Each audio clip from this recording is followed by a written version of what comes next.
Ayun, isang mapagpalang araw sa ating lahat mga kaibigan. Welcome back po sa ating channel at this time ay isang floodlight ang gagawin po natin mga kaibigan, solar light o kung tawagin natin. Ito ang kanyang panel. Ayan, dinala po sa atin dahil dati daw ay nag-charge naman pero bigla po siyang nalulubat mga kaibigan. At ito na nga, gaya po ng napapanood natin sa ibang nagbablog. Ito mga kaibigan, umiilaw tuloy kaya tanggalin natin. Alisin muna natin ang connection. Yan, kasi ayun, meron na yan. So ang problema ay ang kanyang battery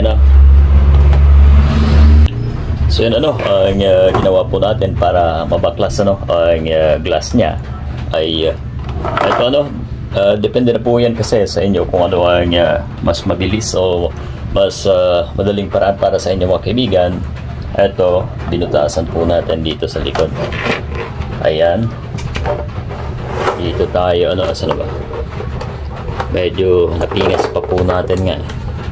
Ayan Tapos, tinulak ko po yung glass ng dahan-dahan para makapasok yung ating ATM na card. Wala nang laman to. Ayan. So, kahit paano ay malinis naman ang pagkakabaklas natin. Unlike before na nagbaklas ako nito mga kaibigan ay nabasag talaga kasi napuwersa, So, may mga nag-vlog na pwede daw ang gasolina, thinner o iba pang liquid na ibababa dyan, pero hindi po umi-epekto mga kaibigan since ang to ay rubber po yan. Ayan. Pagka ang rubber na yan ay andito naman po, paano nyo naman yan mababasa? Ayan may kanal dyan. Ayan, dyan nakalagay ang rubber na yan. So hindi siya mababad kung ang purpose po natin ay ibabad mga kaibigan. Okay? So yun ang pinakamabilis na paraan butasin dyan ang panghinang o kahit matulis na anumang bagay mga kaibigan upang masikwat natin ang glass. So yun yun na po ang hindi ko na na-vlogin mga kaibigan dahil hindi pa tayo masyadong sanay doon. At ngayon ang status ng ating solar na ito mga kaibigan ay pinalitan ko po ng BMS. Ayan, napakalaki. Ayan, kasi yung battery may laman pa pero wala na siyang out. Ayan po ang out niyan Ayan, dalawang yan. So wala na, pinapalitan na natin. At pinadala ko po ang kanyang solar panel para ma-check. Ngayon, ayan dapat meron yan check natin ang wiring. Grabe guys, puro na sabi ng may-ari hindi naman dugtong yan. Sa pin daw yan dun sa yero. Okay, malalaman po natin yan guys. Alright, kuha na natin ang voltahe, ang dulo. Kung may lumalabas ba dito, siguro mga 5 pataas ang voltahe. Ayan ang natin, check natin kung meron na 5.8.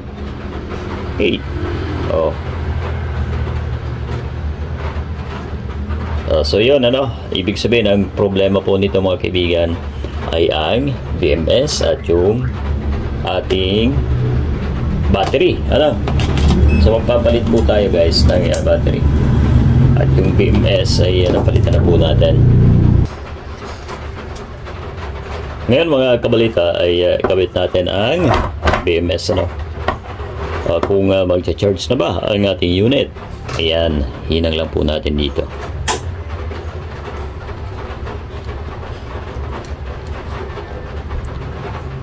So babalikan po natin ang video para makita natin kung magcha-charge na ba ang unit. Ayan na, nakalagay na. Yung battery as is pa rin. Hindi pa rin po tayo nagpalit mga kaibigan kasi i-test natin muna Ayan, kabit natin kung magbiblink na ang pag-charge. Ayun! Oh, nag-charge na guys. Kita nyo ba? So ibig sabihin yung mga dugtong ni paring Conrad ay goods naman mga kaibigan. Talagang sa pin lang daw po yan. Pagka magdudugtong po tayo, siguraduhin natin na maayos dahil mag-short po yan. Posible na masira ang ating ibang parts ng solar mga kaibigan. So this time ay nag-charge na po yan. Ngayon itaob natin ang solar panel kung iilaw ba. Ayan. Wala pa rin. Ayun! Ibig sabihin guys ay nag-charge ang problema malamang dito guys ay BMS. Ayun nakataob po ang ating solar panel. Ano mo ano mo ulit yun. So nawala pagka may nasisinagan siya ng liwanag guys. Ibig sabihin goods na ang ating unit. At ito lamang ang naging problema natin ang BMS na napakalaki ayan ayan. Ito po kasi yung trabaho nito ay i-control ang charge, ganun na rin po ang discharge ng mga kaibigan. Kaya nga BMS kasi siya ang nagmamanage ng charge at yung discharge natin mga kaibigan, ikakat niya po once na o before over discharge ang ating battery. Okay? Yan. Sa mga meron ito sa inyong bahay magkakaroon po tayo ng idea dito mga kaibigan. Ayan, i-ano na natin ang solar panel at babalikan natin ang video kung lalakas ba ang ilaw na yan since nakita nyo naman medyo mahina po. Dito muna natin siya. Umuulan sa labas. Okay? So yan guys maya ay balikan natin ang video. Shout out kay Ramjo Vlogs. So ito na mga kaibigan since hindi po tayo makontento dyan sa dati niyang battery ay magpapalit na lang po tayo ng iba guys. Ito may dalawa po tayo at ang bawat battery po nito ay 3.2 volts mga kaibigan at ang AH naman mga kabalita ay 6. So bali dalawang malalaki na 6 AH mga kaibigan magiging 12 so mas mataas ang capacity nito kumpara po dito sa ating kulay blue. Kahit 5 piraso pa po yan dahil wala naman po ng mas mataas ang amperahe nito mga kaibigan. Ang pagkakaalam ko po ay hindi totoo ang nakalagay sa spec, samantalang ito ay true rated po yan mga kaibigan. Sukatan natin ng voltahe. Ayan. So may 3.442 mga kaibigan. Goods yan. Hindi naman ito bago pero masasabi natin na mas maiiba to doon sa dati niyang battery mga kaibigan. Ang nito sa online ay 115 pero sabi po ng iba hindi na daw yung bago. So wala po talaga nakukuhang bago nito. Dahil yung lahat ng bago nito ay nagkakabit na po doon sa mga solar power bank mga kaibigan. Okay, ay lalagyan na rin po natin yan ng ibang BMS mga kaibigan okay, pag-isahan lang na BMS. So ito guys ang ipapalit natin. Umorder po tayo ng medyo madami nito kambal-kambal yan. Ayan pipingasin lamang po yan. Ayan, ganyan. Right. Okay.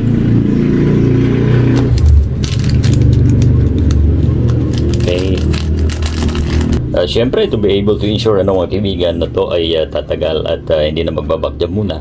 Bumakjab man medyo matagal ay palitan na natin lahat yan mga kaibigan. Rest assured mga kabalita. Ayan. So ito, lagyan na natin ang wiring. Wala tayong block. So ito na guys, at may indicator naman po yan dyan, ano, yung positive ng battery, ano, mga kaibigan. Ito na, ipasok din natin dito sa ating ayan, shrinkable, ano, ayan, at yung positive, ano, ayun, ayan, pwede mamadali na naman ang multitest na natin. Okay, ganyan po ang sistema niya, ano. Okay, battery, ayaw.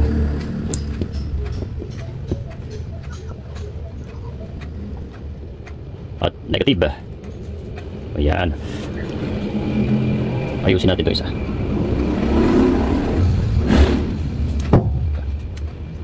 Ayan. Alisin na natin ito guys. Ayun. So yan lang.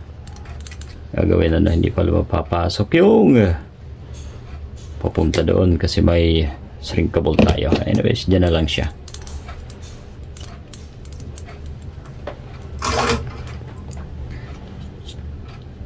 Protection na rin yan dyan. Okay. So eto yung galing sa control, ano guys, at na natin dito. Negative, ano na. Ayan. Pangalawa ang positive natin.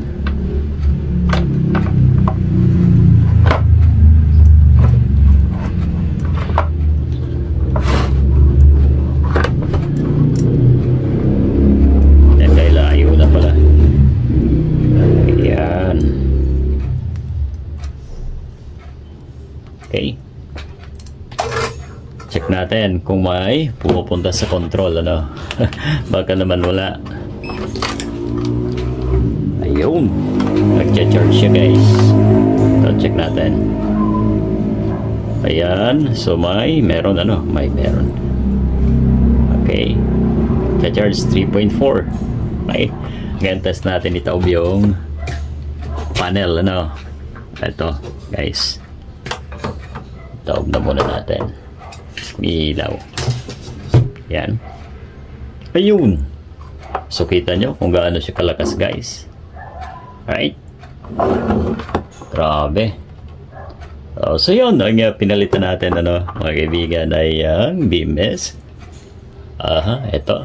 Kasabay na rin ang battery. Ayan. Thumbnail natin to. Pailawin muna natin. Okay. Okay. So ito. Kailangan makakuha yung ano. Yun. So, minsan pa, dito na natin puputulin ang ating video na ito, mga kaibigan. Ayan, pagka ganyan po ang naging status, ano, ng inyong solar floodlight, mga kaibigan, ay check po natin mula doon sa wiring, ano. Baka naman walang pumapasok doon sa pag-charge, ano, galing sa ating solar panel, mga kaibigan, ay hindi po talaga mag-charge ang ating unit. And then ang susunod, i-check natin ang battery kasama na ang BMS. Yun ang dapat i-check, ano, mga kaibigan, yung mga sumusunod na yan. So yan po, at sana makatulong po sa mga meron po nito sa inyong bahay, ano, mga kaibigan. Alright.